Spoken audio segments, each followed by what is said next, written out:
నమస్తే, welcome to special focus.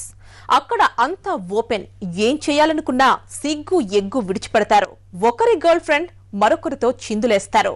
ఎంత మందితోనైనా ఏవైనా చేస్తారు. లేట్ నైట్ దాకా తాగి తందనాలాడతారు. ఆడ మగ తేడానే ఉండదు. కొందరైతే తెల్లవారే వరకు మద్యం మత్తులో చిందులేస్తారు. ఆఫ్ కట్ డ్రెస్సులతో అమ్మాయిలు చిరెత్తిస్తారు. హైదరాబాద్ లో పబ్ కల్చర్ శృతి మించిపోతోంది. అసలు పబ్బుల్లో ఏం జరుగుతోంది? వేల రూపాయలు పోసి పబ్లకు ఎందుకు వెళ్తున్నారు? వాటిని నియంత్రించడంలో పోలీసులు ఎంతవరకు సక్సెస్ అవుతున్నారు? చీకటి మాటున్న పబ్బుల్లో సాగుతున్న భాగోతంపై ఎన్టీవీ స్పెషల్ ఫోకస్.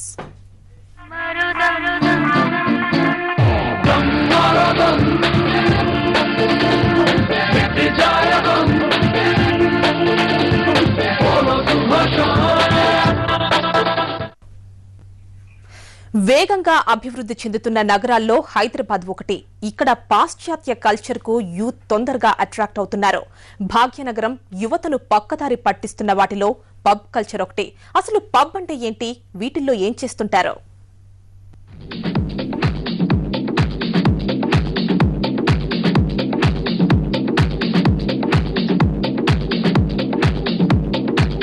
ఇది సిటీలోని ఓ పబ్.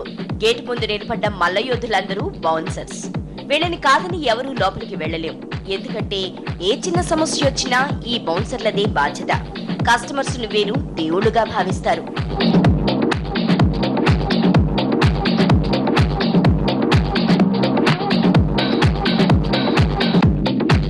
పబ్ లోపలికి వెళ్లాలంటే కొన్ని షరతులు వర్తిస్తాయి. ముఖ్యంగా పక్కన అమ్మాయి లేకపోతే అనుమతి ఉండదు. అంతేకాదు, మంచి సూటు బూటు వేసుకుని వెళ్తేనే పబ్ లోపలికి అనుమతిస్తారు. జులై లాంటి డ్రెస్లు, చింపిరి జుత్తు ఉండాలి. అమ్మాయిలైతే డ్రెస్ వేసుకున్నారా లేదా అన్నట్లు కనిపించాలి. అమ్మాయిలు ఏ డ్రెస్ వేసినా తొడల పైభాగం వరకు ఉండాలి. లేకపోతే వారికి పబ్బుల్లో ఎంట్రీ ఉండదు.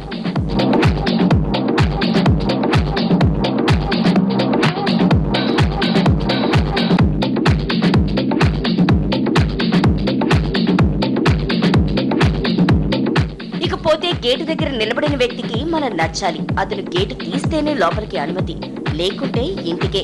తొడలు కనబడేలా డ్రెస్ వేసుకున్న అమ్మాయిని వెంట పెట్టుకుని వెళ్తేనే రెడ్ కార్పెట్ వేసి మరీ స్వాగతం పలుకుతారు అక్కడి సిబ్బంది. ఇక లోపలికి అడుగు పెడితే కొద్దిసేపు మన కళ్లకు ఏమీ కనపడదు. ఎందుకంటే లోపలంతా చీకటే.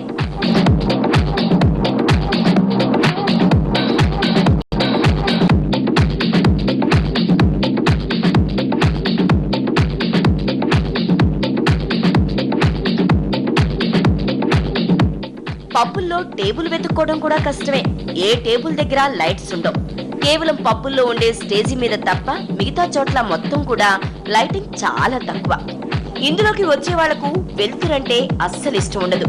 చీకట్లోనే ఎంచక్క అన్ని పనులు కానిచ్చేస్తారు. ఇక్కడ మరో స్పెషల్ ఉంటుంది. స్టేజీ మీద కొంతమంది ఎప్పుడూ డాన్స్ చేస్తుంటారు. దీని వెనకాల మద్యం సరఫరా చేసే బార్ ఉంటుంది. పబ్బులో 1000 వాట్ల స్పీకర్స్ ను అమర్చుతారు. వీటి సౌండ్ సాధారణ వ్యక్తులు వింటే వెంటనే బయటకు వచ్చేస్తారు. కానీ ఇందులో ఉన్న వాళ్లకు ఈ సౌండ్ ఒక లెక్క కాదు. ఎంత పెద్ద సౌండ్ పెడితే అంత కిక్ వస్తుంది వారికి. ఇక్కడ కేవలం కాస్ట్లీ మద్యం మాత్రమే దొరుకుతుంది. అది సాధారణ మార్కెట్ లో దొరికే బ్రాండ్స్ కు భిన్నమైన బ్రాండ్స్ ఇక్కడ ఉంటాయి.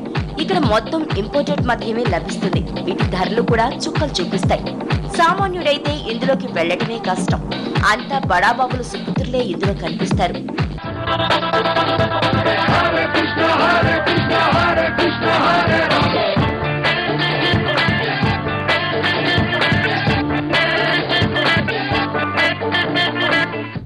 పబ్బులో స్టేజ్ మీద తాగుబోతులందరూ కూడా ఒక్క దగ్గరకు చేరుతారు. అమ్మాయి అబ్బాయి అన్న తేడా లేకుండా చిందులేస్తారు. ఎవరు ఏ అమ్మాయితో అయినా డాన్స్ చేయొచ్చు. కానీ కొన్ని సందర్భాల్లో మగవాళ్ల గ్రూప్ ఒకటి, ఆడవాళ్ల గ్రూప్ ఒకటిగా డాన్సులు చేస్తుంటారు.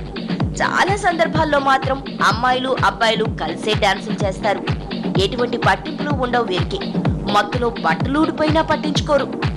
మద్యం మత్తులో ఎవరితో డాన్సులు చేస్తున్నామన్న సంగతి కూడా వీరు పట్టించుకోరు. ఇదే అదునుగా చేసుకుని అబ్బాయిలు ఇష్టం వచ్చినట్టు అమ్మాయిలతో చిందేస్తారు. కొద్దిసేపు ఇలా హంగామా జరిగిన తర్వాత అసలు కథ ప్రారంభమవుతుందట. పబ్బుల్లో మద్యం మత్తు తలకు ఎక్కిన తర్వాత ఏం జరుగుతుంది? అమ్మాయిలు అబ్బాయిలు మసక మసక చీకట్లో ఏం చేస్తుంటారో? మత్తులో ఉన్న అమ్మాయిలపై వికృత చేష్టలు జరుగుతాయి.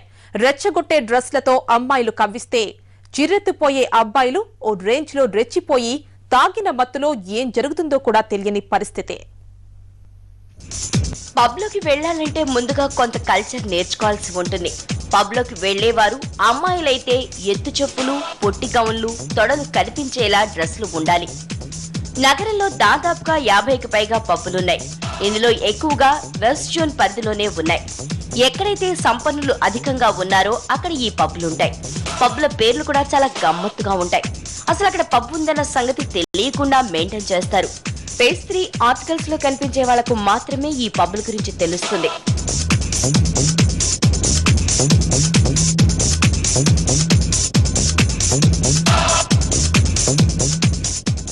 సంపన్న వర్గాల వారిని చూసి మధ్యతరగతికి చెందిన వారి పిల్లలు కూడా పబ్ల వైపు అట్రాక్ట్ అవుతున్నారు.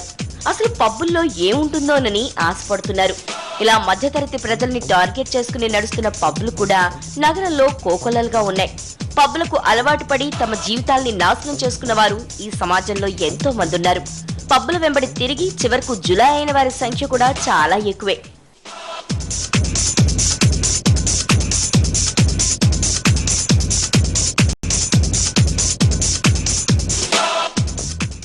ఈ పబ్బుల వెంట తిరిగి చివరకు ఇక్కడే సెటిల్ అయిన వాళ్ళు కూడా ఉన్నారు. పబ్ కల్చర్ కు అలవాటై కొందరు అమ్మాయిలు డబ్బులు లేక కాల్ గర్ల్స్ గా మారిపోతున్నారు.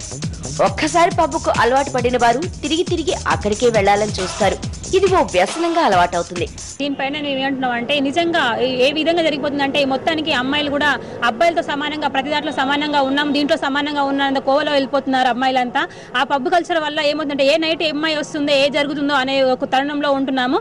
ఆ పబ్ కల్చర్ ని వీళ్ళు పోలీసు వాళ్ళు కానీ ప్రభుత్వం కానీ ఏమటుండి నడిపిస్తున్నట్టుగా పబ్ కల్చర్ కి ఎంతో పర్మిషన్ ఇస్తూ రాత్రి 2 గంటల వరకు 3 గంటల వరకు అమ్మాయిలు అబ్బాయిలు తేడా లేకుండా రోడ్డు పైన పడి రావడం జరుగుతుంది. దాన్ని ప్రభుత్వం కానీ పోలీస్ శాఖ కానీ తీవ్రంగా ఖండిస్తూ పబ్లకు ఉన్న పర్మిషన్ ని 10 గంటల లోపు 11 గంటల లోపే పర్మిషన్ ఆపేయాలని చెప్పేసి, అంతకు మించి 11 గంటలకు బిఫోర్ ఆఫ్టర్ నడిచినట్టయితే వాటిపైన చర్యలు తీసుకొని రికగ్నిషన్ క్యాన్సిల్ చేయాలని చెప్పేసి మేము కోరుతా ఉన్నాము.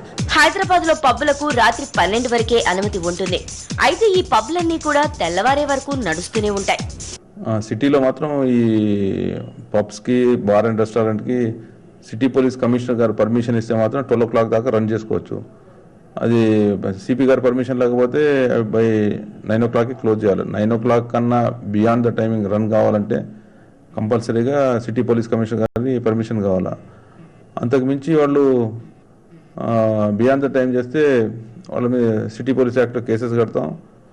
వాళ్ళ at the time of renewal వీళ్ళ మీద ఉన్న ట్రాక్ రికార్డ్ చేసి సిపి గారు నెక్స్ట్ టైం రెన్యువల్ అప్పుడు కూడా he has every power to cancel the license for running the bar and pub beyond 9 p.m.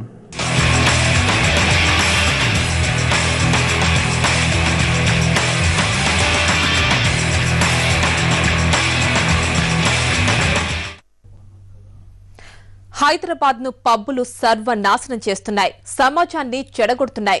చాలా మంది ధనవంతులు అర్ధరాత్రి వరకు పబ్లలో తాగి తందనాలాడతారు. ఎన్ని చదువులు చదివితే మాత్రం ఏం లాభం?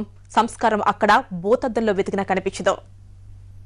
చారిత్రక నగరం హైదరాబాద్ లో విష సంస్కృతి జడలు విచ్చుకుంది. పబ్బు, క్లబ్బు, రిసార్ట్స్ పేరుతో అక్రమ దందాలు కొనసాగుతున్నాయి. పబ్బులు, రిసార్ట్స్ల్లో అబ్బాయిలతో కలిసి అమ్మాయిలు వికృత చేష్టలకు పాల్పడుతున్నారు. అదిరిపోయే బ్యాక్గ్రౌండ్ మ్యూజిక్, తలుకు బెలుకుల లైటింగ్, ఓ చేతిలో గ్లాస్, పక్కన అమ్మాయి. ఇక మసక మసక చీకట్లో ఏం జరుగుతుందో ఎవరికీ తెలియదు. అక్కడ వావి వరుసలుండవు, తనమన భేదం తెలియదు, కట్టుబాట్లు అస్సలు కనిపించవు. చీకటి మాటను మేల్కొనే కొత్త లోకంలా ఉంటుంది. అదో గమ్మత్తు లోకం.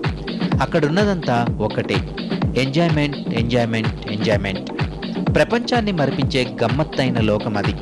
స్వర్గ సుఖాల్ని అందిస్తూ యువతను చిత్తు చేసే లోకం పేరే పబ్.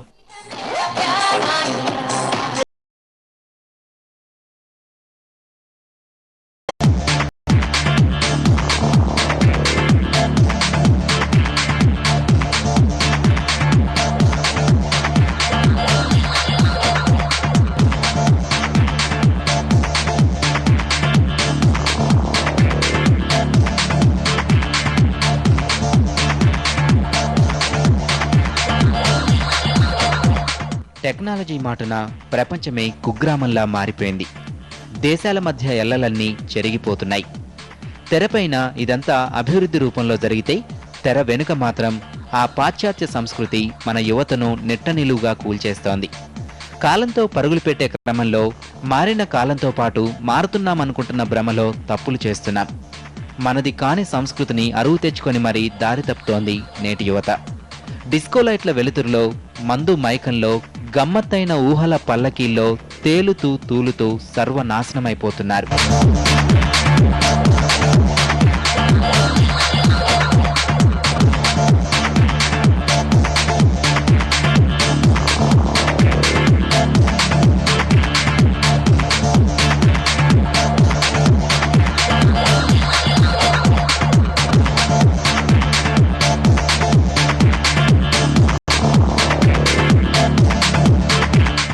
పబ్బులంటే సిటీల్లో పాష్ ఏరియాల్లో ఉంటాయి. వాటికి బడాబాబుల పిల్లలు మాత్రమే వెళ్తారు. ఈ సంగతులన్నీ మాకెందుకులే అని అనుకుంటున్నారా? అయితే మీరు పబ్బుల్లో కాలేసినట్లే. అమ్మాబాబులు సంపాదిస్తుంటే పిల్లలు మాత్రం డ్రగ్స్ మత్తులో జోగుతున్నారు. పబ్బులు, రిసార్ట్లు, క్లబ్బులే కాదు, ఇప్పుడు డ్రగ్స్ సిటీ శివార్లకు ఈజీగా సప్లై అయిపోతున్నాయి. జేబులో డబ్బుంటే చాలు ఈజీగా చేతుల్లోకి వచ్చేస్తున్నాయి.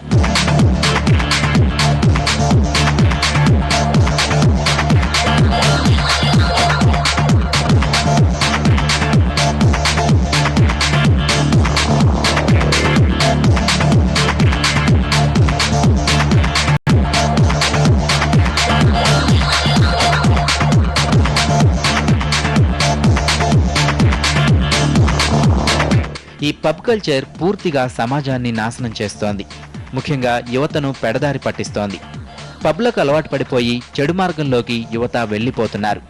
సభ్య సమాజం సిగ్గుపడేలా డ్రెస్ వేసుకోవడం ఇక్కడ ఆనవాయితీ అయిపోయిందని కొందరు యువత ఆగ్రహం వ్యక్తం చేస్తున్నారు. ఈ రోజు ఈ యువత అనేది పబ్లలో వెళ్ళడానికి, పబ్లలో వెళ్ళి విశృంఖల డ్యాన్స్ చేస్తూ ఈ విధంగా ప్రవర్తించడానికి కారణం మెయిన్ ప్రభుత్వమే అనేది మేము తెలియజేస్తున్నాం. ఎందుకంటే ఈ రోజు ప్రభుత్వము కఠిన చర్యలు తీసుకోకపోవడం వల్లనే ఈ రోజు ఈ విధంగా పబ్బులలో రాత్రింబగలు తాగుతూ ఈ విధంగా యువత ఎంజాయ్ చేస్తున్నటువంటి పరిస్థితి కనిపిస్తుంది అనేది మేము ప్రభుత్వాన్ని దూషించదలుచుకున్నాం. ఎందుకంటే ప్రభుత్వము ఇలాంటి పనులు చేస్తున్నప్పుడు వాళ్ళ పైన కఠినమైన చర్యలు తీసుకుంటే ఇలాంటివి రిపీట్ కాదు. కానీ ఈ రోజు ప్రభుత్వం వాటిని పోషిస్తుంది అనేది కూడా మేము నిర్భయంగా చెప్పగలుగుతున్నాం. సమాజానికి కీడు చేసే దేన్నైనా మరో ఆలోచన లేకుండా వ్యతిరేకించాల్సిందే. యువతను చెడు మార్గాల్లో నడిపిస్తున్న పబ్ కల్చర్ కూడా గుడ్ బై చెప్పాల్సిందే. మనకెందుకులే అని సర్దుకుపోయినా, ఏమీ చేయలేమనుకొని రాజీ పడిపోయినా భవిష్యత్ భాగ్యనగరం అంధకారమే.